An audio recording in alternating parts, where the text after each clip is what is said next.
Bueno, la próxima hacemos un Meet. Esto la verdad es que es un plomazo. ¿Andrés no se pudo conectar? Todavía no, calculo que ya se va a conectar. Porque eso, como lo tiene en el celular, no sé cómo se estarán manejando. Pero... Estaba pensando que una vez una profesora me comentó que más allá de la especialidad que uno se vaya a dedicar dentro de la salud mental, es muy importante entender la psicología infantil para entender la psicología del adulto, ¿no? Entonces, yo creo que, no sé, yo evidentemente no podría atender a un niño porque no tengo la formación para hacerlo. Pero creo que Andrés sí podría atender muy bien a un adulto. Por esto de cierta estructura, ¿no? Que si bien se va ampliando, bueno, igual, él además, otra cosa que me gustó mucho, que toma mucho el contexto social, ¿no? Hablar de Foucault, de Deleuze, o sea, digamos, esto también tiene que ver con la formación profesional. Claro. Ustedes, a los estudiantes les digo, muchas veces escucharán que sacamos o menciono autores que nada tienen que ver con la medicina, en principio. Pero en realidad esto es una falacia, sí tiene que ver con la medicina y particularmente con la salud. Entonces, que el doctor diga, cite a Foucault, a Deleuze, yo lo hago en algunas clases, que hable del capitalismo, ¿no? Que hable de la sociedad actual en cuanto a tendencias económicas y todo, es saber dónde uno está parado, en el contexto donde uno está parado, para entender qué pretendemos y cómo entendemos el concepto de salud mental a través de las distintas épocas. Ahí está Andrés que pudo entrar. Finalmente estábamos. Sí. Ahí. ¿Tenés audio, Andrés? Sí. Sí, tengo audio. Escuché lo último. No sé cómo empezó Darío, ¿no? Sí. Darío, hola Andrés, sí. Soy docente de la cátedra. Ah, perfecto. Bueno. Encantado de conocer. Bien. Sí, en realidad, insisto, yo trabajé en un hospital del conurbano durante muchísimos años, ¿sí? El hospital de Moreno, durante 25 años. Moreno, para los que no viven en el conurbano, es el municipio más pobre del Gran Buenos Aires, un hospital con 190 camas para alrededor de 500.000 habitantes. Yo era el único psiquiatra, teníamos otro psiquiatra, pero decía que no era digno atender en ese hospital, entonces no atendía. Y era el único psiquiatra de niños de todo el oeste del conurbano bonaerense, en un hospital público, estoy hablando. Lo cual por un lado está bárbaro porque uno pasa a ser el mejor y es muy sencillo porque uno es el único.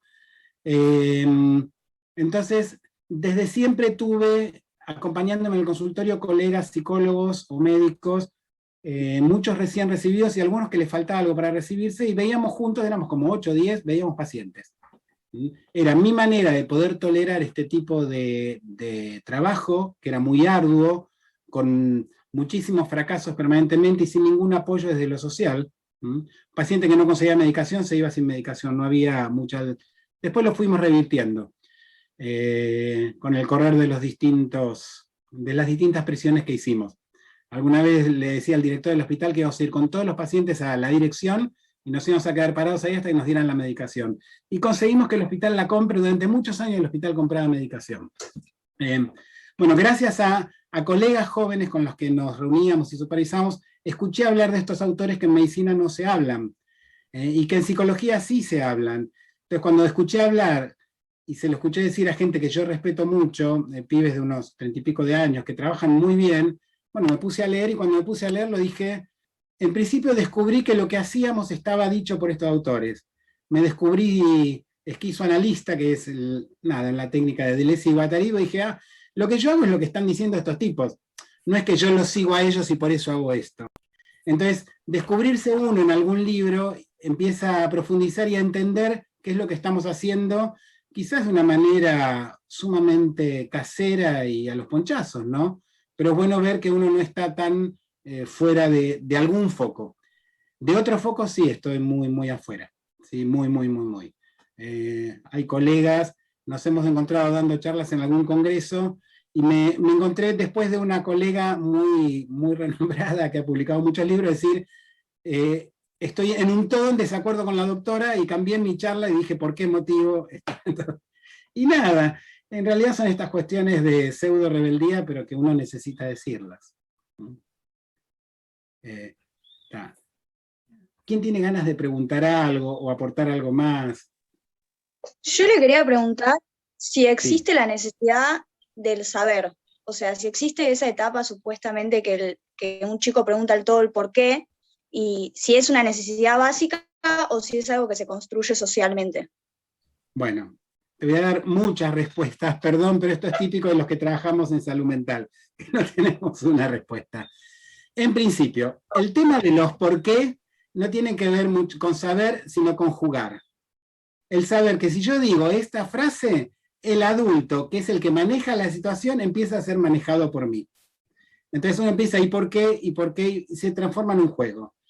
Por otro lado, desde que uno nace hay un equilibrio entre la seguridad y la curiosidad.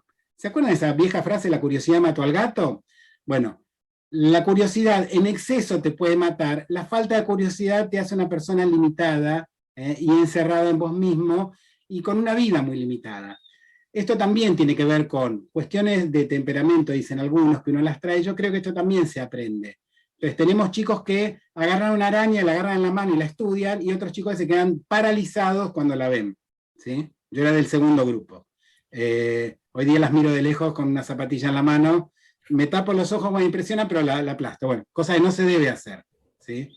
Hay que ubicarla en otro lado, como dice el grupo de arañas del Facebook. O sea que no, más que necesidad de saber, el tema de la curiosidad, del meterse en el mundo que nos rodea, que de hecho no es el principal motivo, pero es uno de los motivos por los cuales uno sigue estudiando. Lamentablemente, el principal motivo tiene que ver con el tener una carrera que a uno le permita sobrevivir económicamente. Ustedes eligieron una carrera maravillosa, de la cual van a poder vivir muy bien. Muy bien es, yo puedo tener mi casa, mi auto, irme de vacaciones, ahora termino la charla y me voy a dar de comer a mis gallinas, así que una maravilla. Si soy rico, no. Si puedo vivir sin trabajar, no, pero no lo vivo como un trabajo. A mí me gusta mucho esto que hago.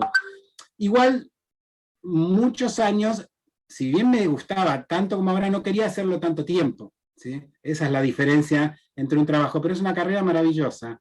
Y esto también tiene que ver un poco con la curiosidad, otro poco con el prestigio que da estudiar medicina, otro poco con mandatos familiares, pero bueno, uno pone todo en un frasco, mezcla todo y algo sale. No sé si te contesté. Sí, gracias. Sí.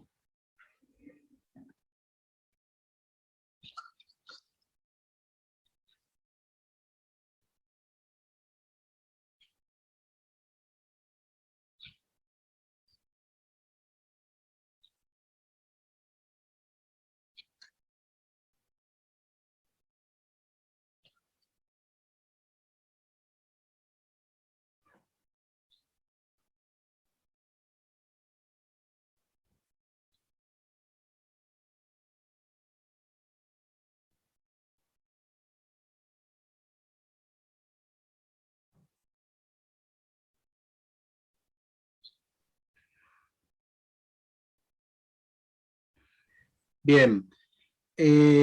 A ver. En principio se debe trabajar en conjunto, ¿no? La psicoterapia es un acto médico, o sea, lo que hace un psicólogo es un tratamiento médico, no porque no hablo de la medicina, sino que tiene que ver con un acto de salud. La formación correcta de un psicólogo, de un psiquiatra, es formarse como psiquiatra y psicólogo.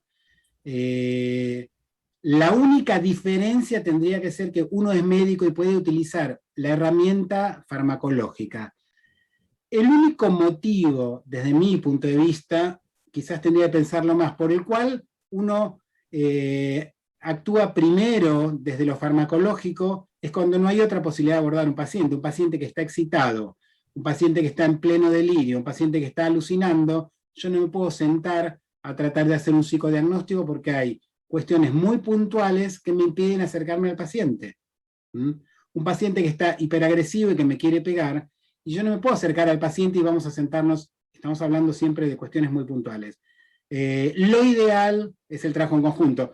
No me voy tan a esto. Un paciente que está con lo que se llama un cuadro de suicidio inminente, no nos da el tiempo para trabajar con el paciente, hay que hacer otro tipo de abordaje, ¿sí? Pero el trabajo siempre es en equipo. De hecho, yo me formé en una institución que ya no existe más hace muchos años, donde los diagnósticos lo hacían un psiquiatra y un psicólogo juntos. Juntos veían al chico, juntos veían a la familia y juntos hacían la orientación.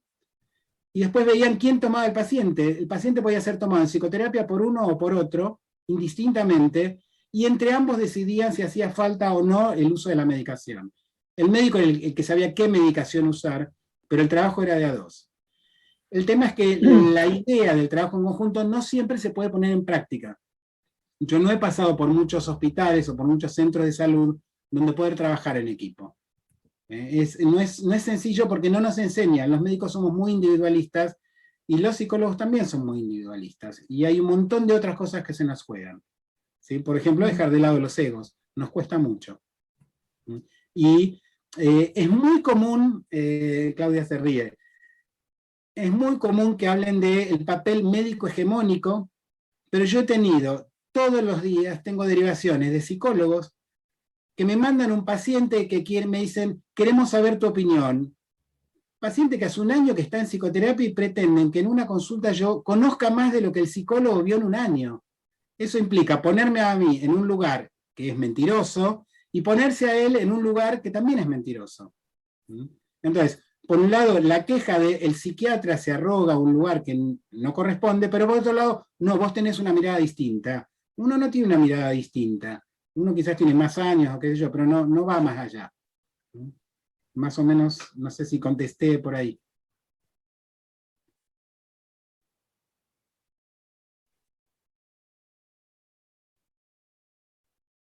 Uh-huh.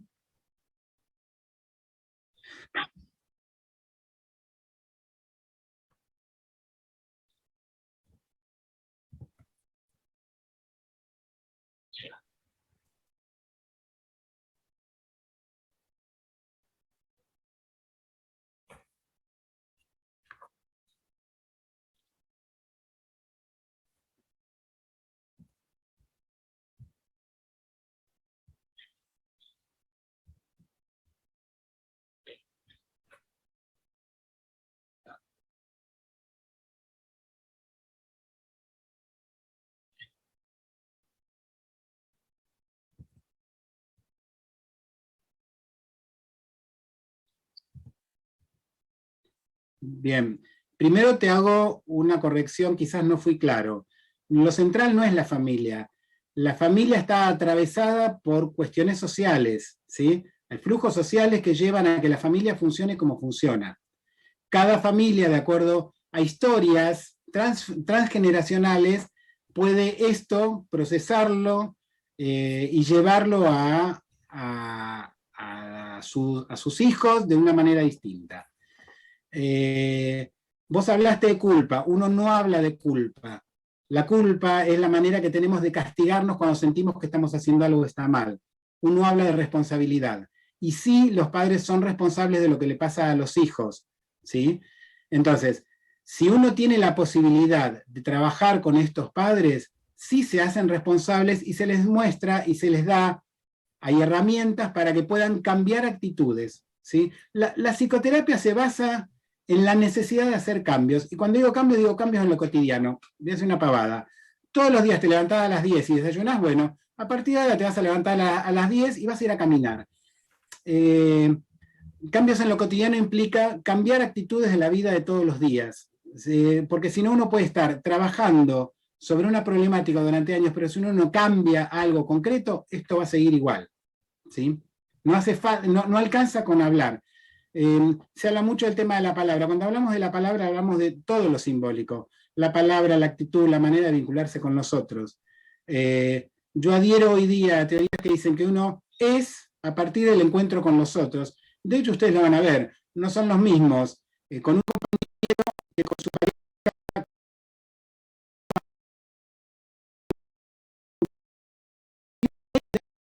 A partir del vínculo que se da con los otros. Esto se puede cambiar. Con adultos, casi nunca es posible trabajar con la familia, pero bueno, ya la responsabilidad es de uno, ya no es de los padres.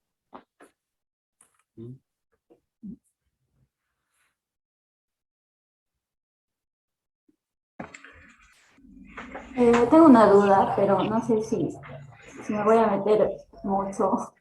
Es sobre la identidad de género. ¿Cómo aborda el psiquiatra una identidad de género? Porque siempre cuando veo las noticias de que el niño se cambió de género, a mí, siendo ya mayor, me crea confusión. No me imagino cómo lo aborda el niño. Bueno, te cuento, a nosotros también nos trae terrible confusión. Entonces paso a contarles. En principio, cuando hablamos de identidad, yo creo que lo más sano es lo desidentitario. Uno no tiene por qué buscar una identidad. Uno la va descubriendo en el encuentro con los otros. Primera cuestión, que cuesta mucho pensar. Hasta hace muy poquitito nos habían enseñado que uno define entre muchas comillas, ustedes pongan las comillas, su identidad y su elección de género después de la adolescencia o durante la adolescencia. Yo creo primero que uno no define ni elige nada, uno va descubriendo, insisto, va descubriendo en el encuentro con los otros. Segundo, uno ve chicos desde muy chiquitos que tienen maneras de funcionar que no son coherentes con el nombre que les pusieron. Pero sí son coherentes con lo que sienten. De hecho, se han autorizado cambios de nombre y operaciones a chicos tan chicos como 5 años, lo cual me sigue horrorizando, pero estando en contacto con la situación y todo, es coherente. Igual les voy a contar algo más, porque es uno de los temas que estamos trabajando hoy día en la asociación, porque no sabemos qué hacer demasiado. Cada vez más tengo adolescentes trans con serios problemas en su... son trastornos de la personalidad. Ya cuando estén en quinto año seguramente van a charlar sobre trastornos de la personalidad, con problemáticas muy severas, con angustias que los desbordan, con intentos de suicidio permanente, independientemente de familias que aceptan su decisión o su sensación de ser trans. Familias que han sido abiertas, escuelas que les han permitido un chiquito trans, ¿sí? No importa el nombre, la escuela le permitió ir al baño de varones, hacer gimnasia con los varones, se viste como que no hay problema, y sin embargo no sale de una angustia permanente que no, y no responde, me acuerdo, el compañero, Flavio, ahí está, no responde a ningún fármaco. Cuando ustedes vean algún paciente polimedicado, eso tiene que ver con dos cosas, o con la angustia nuestra que no sabemos qué miércoles hacer, o con algún psiquiatra que hace mucho que no toca un libro. Entonces van a ver 3 antipsicóticos juntos, cosas que no se hacen, que yo he hecho cuando no sabía qué hacer. Vuelvo. La revolución feminista, que de alguna forma es para mí la revolución más importante desde que el ser humano está en este planeta, porque apunta a una cuestión que tiene que ver con lecturas de lo biológico que tienen que dejar de hacerse, porque lo biológico no define nada y hasta ahora nos definía. También el color de la piel, también la religión, bueno, esto va un paso más allá.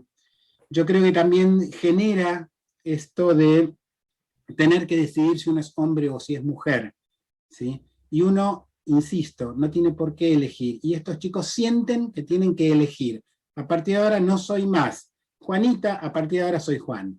Y a partir de ahora no es ni uno ni otro. Por ejemplo, este chico trans, la vez pasada vino al consultorio con vestido, con los ojos pintados y con el pelo corto como varón, y venía a ver qué me pasaba a mí, y a mí me parece que puede venir como se le dé la gana, a mí no me preocupa, y a la gente de la rodea tampoco le preocupa, pero siente que tiene que definirse. Más otro chico trans, que vemos en el hospital, que sí tenía un problema porque la madre no aceptaba, pero la madre aceptó y todo bien, nos vino a contar que se enamoró de su mejor amiga. Este chico trans también era chica y ahora...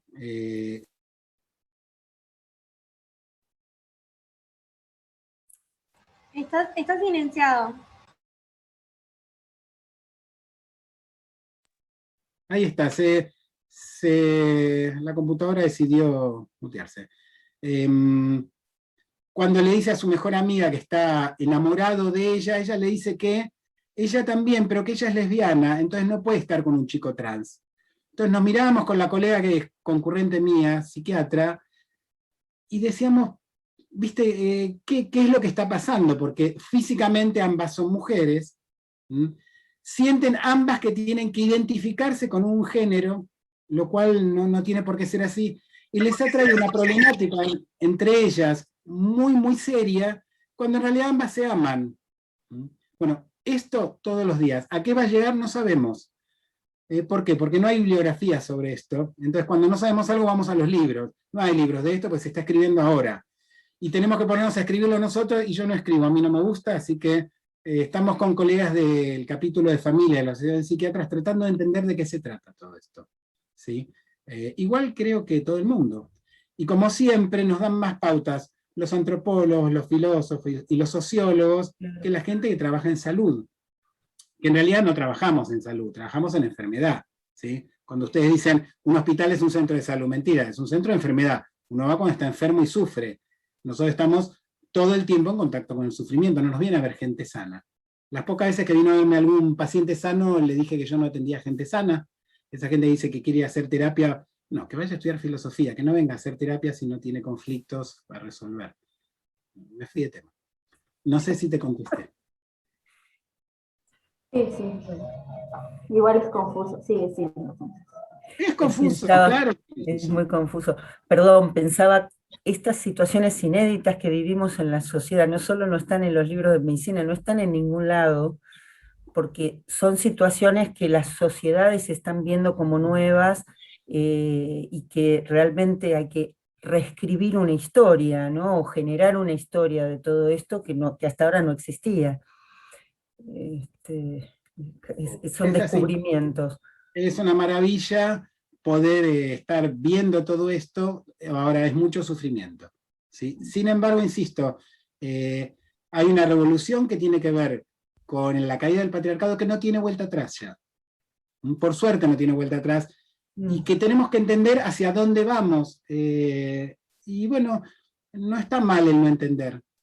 Implica esto, abrirse. Pero Igual bueno, me gustó mucho que dijo que no hay que elegir, o sea, me pareció clave porque muchos creemos que la vida se trata como de ir eligiendo el camino, qué ser, y se nos va. Entonces es genial poder sentir y hacerlo, en lugar de elegir y hacerlo, que crea más confusión. Pero, no dije sentir y hacerlo, sentir, pensar, decidir y hacerlo. Claro. El sentir y hacer hablaría de un grado de impulsividad, te tenemos que medicar. Perdón, una breve interrupción, porque veo que hay todavía preguntas pendientes. Hay algunos alumnos que por ahí por razones de trabajo o de otras cursadas se tienen que ir. Si hay alguno que no está en la lista y se tiene que ir, mándenmelo en el chat. Y si vos tenés un ratito más, Andrés, y hay gente que quiere seguir preguntando, lo dejamos abierto para que lo puedan hacer. Sí, yo no tengo apuro, me dejé la tarde hoy libre. Gracias. ¿Más preguntas o alguien más iba a preguntar algo que se interrumpieron una a otra? Sí. Quería consultarle que además de las obvias razones que todo esto cambia la normalidad, ya sea, bueno, los activistas femeninos o de la comunidad LGTB, ¿por qué molesta tanto al otro estos cambios? Además del cambio de la normalidad que uno ya conoce, ¿por qué se toma tan personal? No sé, yo lo vivo mucho con gente mayor, que se toma como este cambio hacia su persona, o sea, como que es una agresión hacia su persona, que entiendo que es por el cambio de la normalidad, pero seguramente debe haber algo más, ¿no? Bueno, a ver, varias cuestiones porque no la puedo dejar pasar.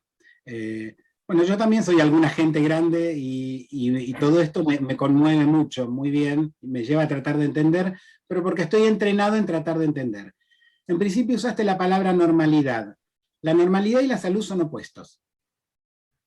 ¿Sí? Lo normal es atarse a las normas, y los cambios, las revoluciones, no se atan a las normas, cambian las normas.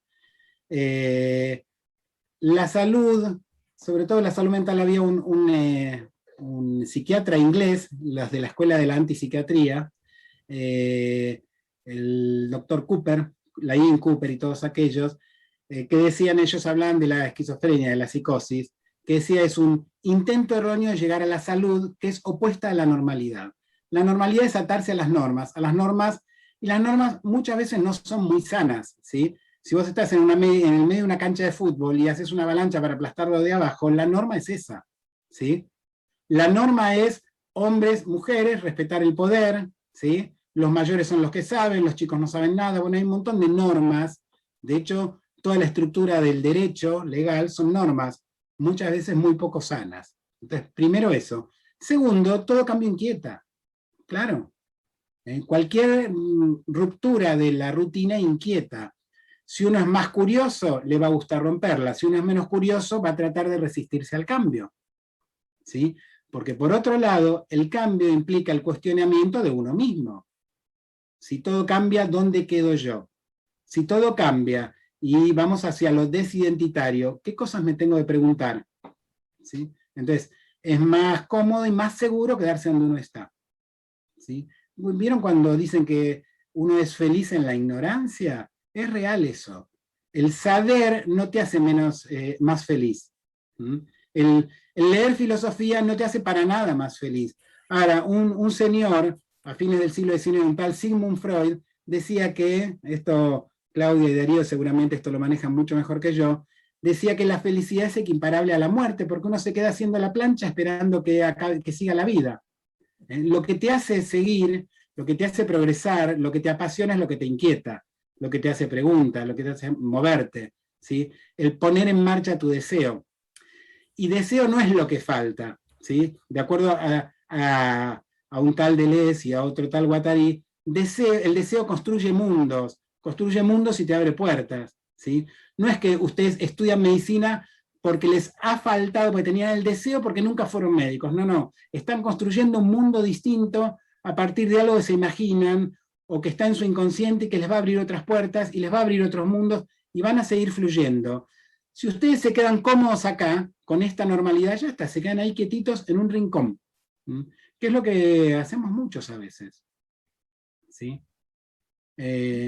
Para estar en esto, en salud mental, yo creo que para ser médico, pero ustedes van a ver, tengo muchos colegas de cualquier especialidad que la sensación es que no saben más leer y escribir, que nunca más tocaron un libro, que nunca más miraron a un paciente, que ya están cómodos ahí.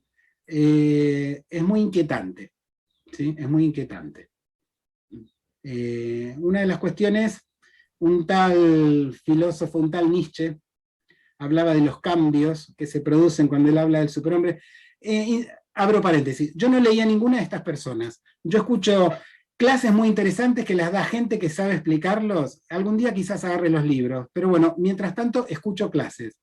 Nietzsche hablaba de distintas etapas que pasa el humano hasta llegar al superhombre. Hablaba del ser camello, del ser león, pero dice, la última etapa, la etapa más importante es la de ser niño. O sea, el preguntarse, la curiosidad, el sentir que uno no sabe, que está todo por saber, bueno, esa dice, es la etapa más elevada del ser humano. ¿Sí?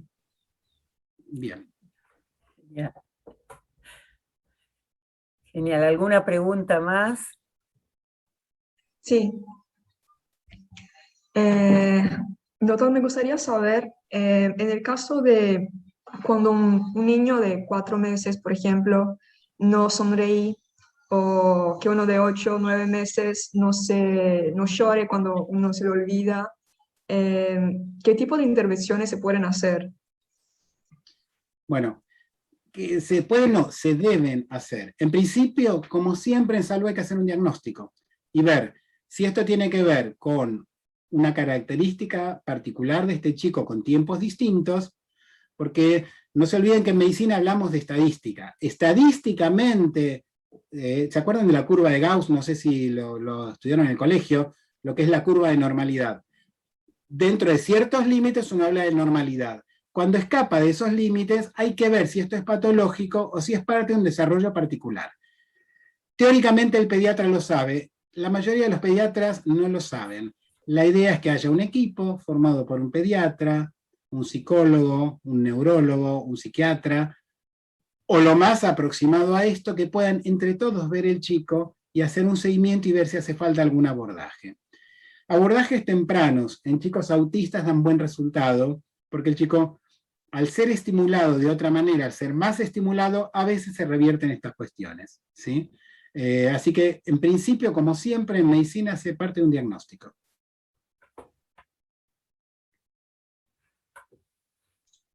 Ok, y después del diagnóstico, o sea, me resulta confuso saber que se puede hacer en un niño diagnosticado, no sé, con qué exactamente a los 6 meses de edad, o no sé, ¿hay una edad mínima para medicación, por ejemplo, en el caso de que sea necesario? No, medicación psiquiátrica sí se empieza a usar. Yo he tenido chicos recién de 1 año medicados, igual ahora vamos por parte, pero un recién nacido con epilepsia se lo medica con medicación neurológica, que es la misma. A ver, uno tiene que ver con los aspectos observables y otro tiene que ver con cuestiones conductuales, pero es lo mismo, muy parecido. El diagnóstico en principio que uno hace es que hay un chico que no alcanza el desarrollo madurativo esperable para esta edad. Y hay que buscar si hay causas emocionales, hay causas que, o sea, cuando hablo de emocionales hablo siempre de la interacción, siempre, de las características familiares. Chicos abandónicos, chicos golpeados, chicos abusados, menores de 1 año, todo esto hay, se ve todo el tiempo. Y es un espanto, pero bueno, hay que hacer el diagnóstico, y a partir de esto estudiar el desarrollo del sistema nervioso central, se hace una resonancia, se hace un estudio neurometabólico, se hace un electroencefalograma de sueño y se busca si hay algún indicador de algún tipo de lesión. Si no lo hay, y simplemente estamos hablando de un retraso en el desarrollo de la madurativo esperable para la edad, se trabaja en estimulación temprana. De 0 a 3 años hay especialistas en estimulación temprana que van estimulando lo que el chico tiene que ir adquiriendo, pero se debe trabajar siempre en equipo y ir siguiendo el desarrollo, y los resultados son buenos. No, a esa edad, salvo que haya cuestiones puntuales neurológicas, no se medica. Bien. Ok, perfecto. ¿Puedo hacer una consulta más? Yo no tengo apuro, sí. Sí, perdón. Si tus compañeros no se ofenden, sí. Bueno, me gustaría saber si hay algún motivo biológico por lo cual la mayoría de los pacientes autistas son hombres. Si tiene algo que ver con algo biológico o algo más social. No, tiene que ver con... El autismo es biológico. No hay autismo... El autismo no es emocional, primero.